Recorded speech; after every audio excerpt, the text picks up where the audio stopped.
আসসালামু আলাইকুম দর্শক, আপনাদের জন্য নিয়ে আসলাম কৃষি আরেকটি আপডেট ভিডিও। দর্শক, আগে আপনার গাছ ভালো হইতে হইবে, তারপর ফলন আশা করতে পারবেন। দেখেন গাছের মান কত সুন্দর এবং কতটা সবুজ। দেখেন কতটা সুন্দর গাছ।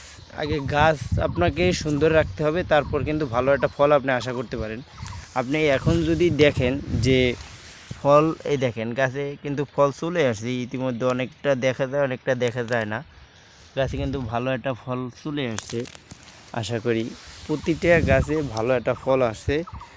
আসলে ওই রকমভাবে তো ভিডিওতে দেখানো যায় না, তবে গাছগুলো দেখেন কতটা সবুজ এবং সতেজ। আপনার গাছ ভালো রাখতে হবে, তাহলে আপনি এমনিতেই ভালো একটা ফল পাবেন। ভিডিওটি সবাই শেষ পর্যন্ত দেখার জন্য অসংখ্য ধন্যবাদ। ফেসবুক পেজ থেকে দেখলে অবশ্যই পেজটি ফলো করবেন, আর যদি ইউটিউব চ্যানেল থেকে ভিডিওটি দেখেন তাহলে অবশ্যই ইউটিউব চ্যানেলটি সাবস্ক্রাইব করে দিবেন ইনশাল্লাহ।